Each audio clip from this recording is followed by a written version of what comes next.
everyone, and welcome back to day 11 of the lambing vlogs. It is a glorious day, but it is very, very windy. So the last few hours it's been about 40-mile-an-hour winds, so apologies if you can't hear me properly, but luckily this afternoon it's meant to calm down a little bit. As you can see, we have just fed all the ewes and lambs, so that is probably the racket that you can hear behind me. So the plan is today, guys, we're just going to crack on with lambing.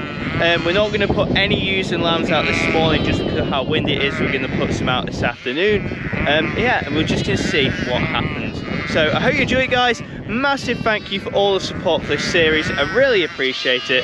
And as always, if you do enjoy, please tap that like button. Don't forget, please subscribe to the channel. I would really appreciate that. All the support is just incredible, and I hope you enjoy.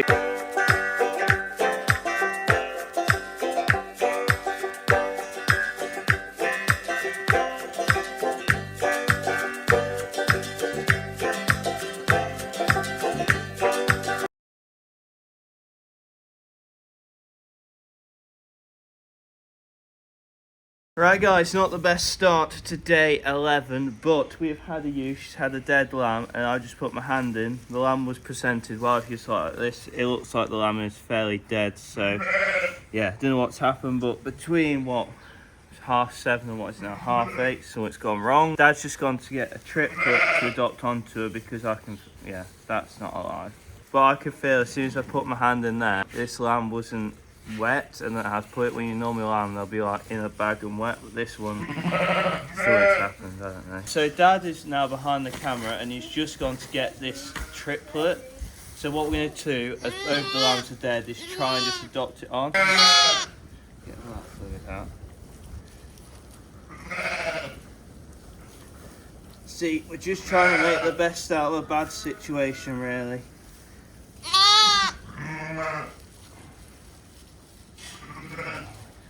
What's that? Right, and then we'll give the ewe this lamb. There you go. There you go.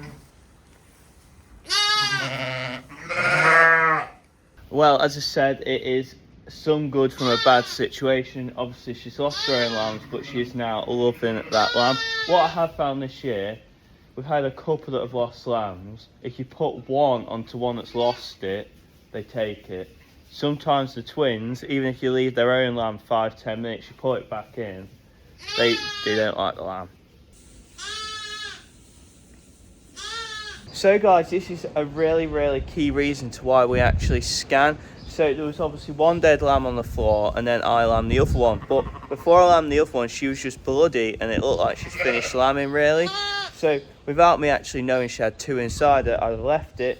But yeah, good has come from it, so she is loving that lamb, which we're happy about. We've just penned her up in there quickly, just so she licks it up, and then we'll pop them into a mothering up pen. What are you doing in there, mate? That's for the sheep. You know the way out, though. Oh no, you're stuck. Oh no, oh she, oh no. Where are you gonna go? Where are you gonna go? Oh yes, you figured it. Go back.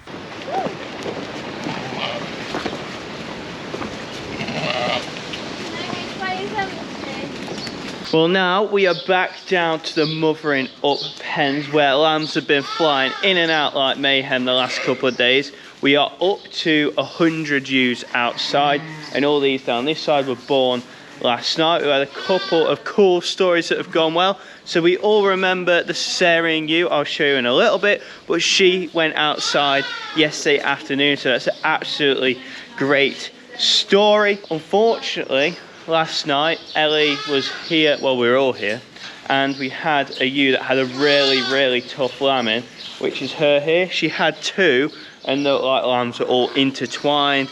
Not ideal, but we managed to get one out alive. She was really bad, so she had all sorts. You can see it too. Her water is yellow, and we're using this special electrolyte solutions. So a little bit like Lucozade, it's meant to rehydrate the ewe whilst giving it all the nutrition possible. We also gave her some Metacam, and she's perked up a lot today. So yeah, that is an Osmond's product too, that electrolyte, top-notch stuff. Put it on a heat lamp because it was absolutely freezing. But yeah, we'll keep an eye on her, but she is very hollow. Can you see it there? That is how much space. And I'll put it this way, the other lamb was like a times and a half size that. It was huge. Oh, we do have, can you see that lamb there? She has pink feet. See, we have bandaged up this lamb's legs, and that is because, so she was walking with her knuckles over and not straight in her feet. So what we've done, we've put 2 splints in both of her legs, and she's been walking really well. If we just put her back down now, just like this, and you'll see she's walking on them. So we're going to give her another couple of days. We're going to take them off and see how she's getting on. Hopefully it's straightened them out. Normally what has basically happened when they lamb, they're all scrunched up inside, and when they've come out they haven't actually loosened off those tendons. So by just stretching them out like that, as you can see, should come good. Right, so that is the first lot for the day, all tagged. We're doing this every day. Basically what we go through, obviously we tag them, we do the tails, we number them up, and then we insert them onto flock watch. So for all of you that have watched the channel all the way through lambing, I've spoke about this once before, but I'll do it quickly now just so you understand.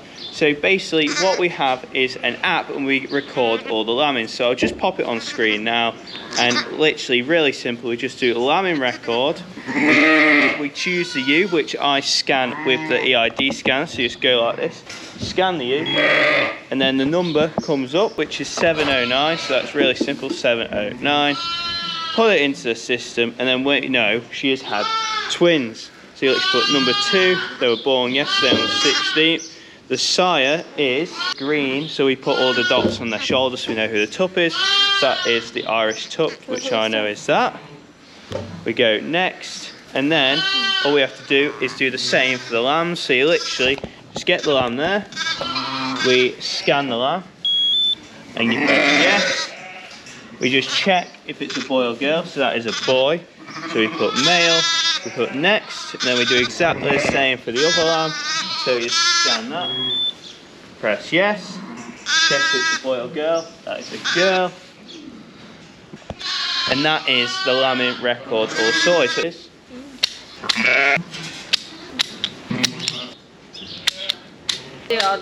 It's Penny! Where are you going? Penny? She was like, can I Well, this morning these girls seem to be crossing their legs because there is not a lot going on. So what we're going to talk about now, as has been an annoying topic through this lambing period, is mastitis. So as I told you all before, we were treating all of these with Trimox, which is a long-acting amoxicillin antibiotic. But what it has done is stopped it getting worse, but it hasn't really cleared a lot of it up.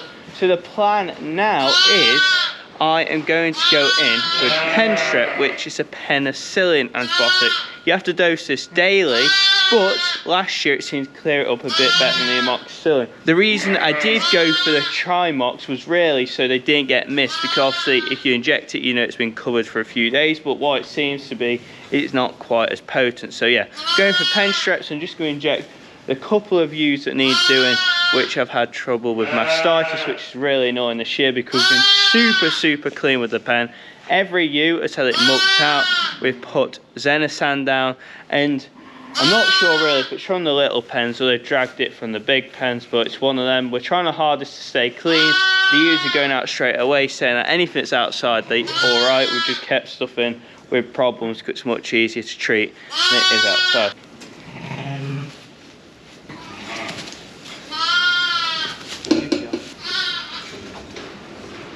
Literally 2 minutes after I say they're all folding their legs, we have another single, all lambed on their own. That is out of the Geldar juice, so she'll be what, 4 or 5 years old.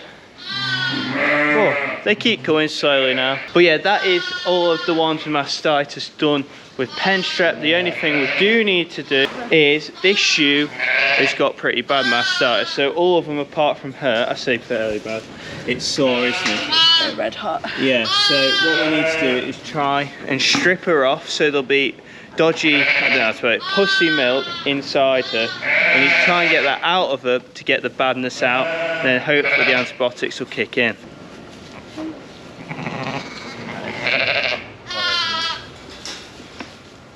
Just look at that milk out that you can see all those white bits, so that is like pus and the red is blood. Not very nice, but that's what infected milk looks like. That's her treated, all stripped off. It's taken a lot of pressure off that bag and gotten rid of all that disgusting milk and blood. That's basically infection. All those little white bits in it are basically clotted blood that's curdled because of the infection. Yeah, that's her done, and any of us done. Yeah, it's just one of those things. It's frustrating, mastitis, but we have caught a lot of them very early, so it's not that bad. That's really the only proper, I'd say, proper case of mastitis that we've had.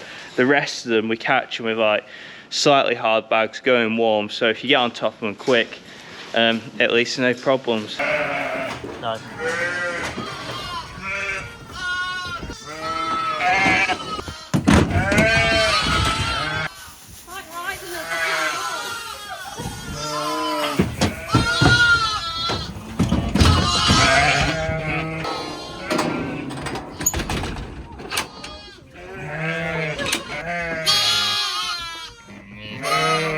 This field is soon filling up. We've got over 100 ladies in here now. Right, we're back again. It's warming up this afternoon. The sun is out. The wind has dropped a bit. I didn't really want to get them out if it was too windy because they just won't be able to hear each other. I know it sounds daft, but if there's a ewe and she loses her lamb, they're trying to blah each other. They're not going to find each other. I might be a little bit of softy, but it's not going to hurt putting them out 2 o'clock in the afternoon over 12 o'clock because it's a bit windy.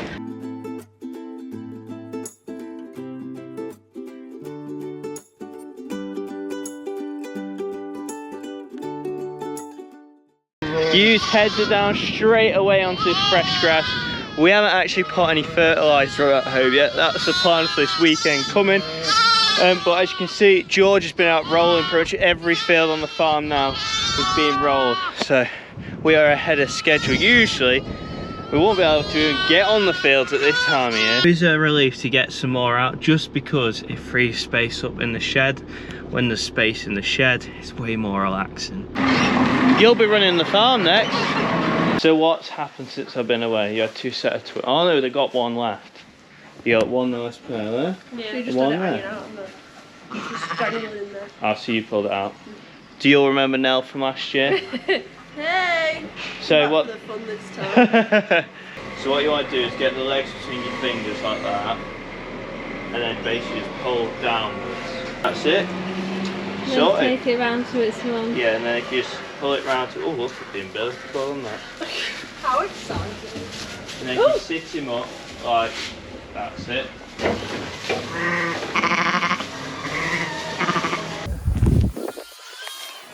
you go. No, pull down. There we are.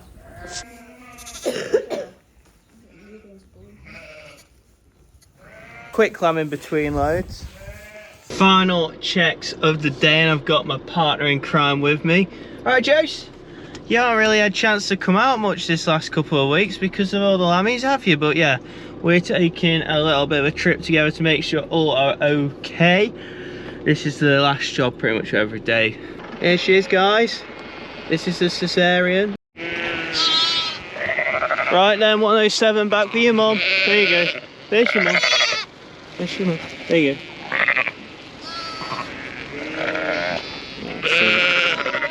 Right, so myself and Nell have just come down for a check, and there is actually a triplet lambing. It's had one tiny little triplet, and there's some more feet sticking out, so Nell's just gone to get a glove. But this is one little triplet. Just look at that. Little thing. Do you know what? I've got a feeling this is most likely going to be a quad. To me, that just has quad written all over it, but we'll see. It might just have 3 little triplets, but that's my guess. Oh, that's a normal size lamb. Cool. Oh, that's a bit different. Bloody hell. Good, Lammy.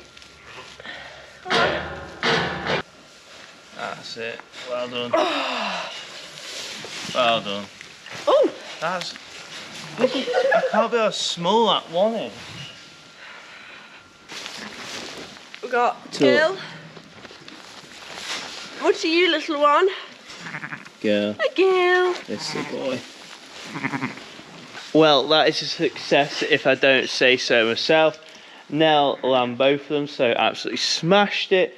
Right, that is me pretty much done for tonight. All we got to do now is some bottle feeding and pop her in a pen. Well guys, we are finishing the day with a little bit of bottle feeding, topping up those lambs off the ewes with mastitis. Kindly helped with Nell over there. We are working the way towards each other. There's a few lambs just to suckle. Sorry, there's a few lambs just to bottle feed. But yeah, I'll see you in the morning guys. Hope you enjoyed the video. If you did, please tap that like button, subscribe to the channel, and once again, I hope you enjoyed.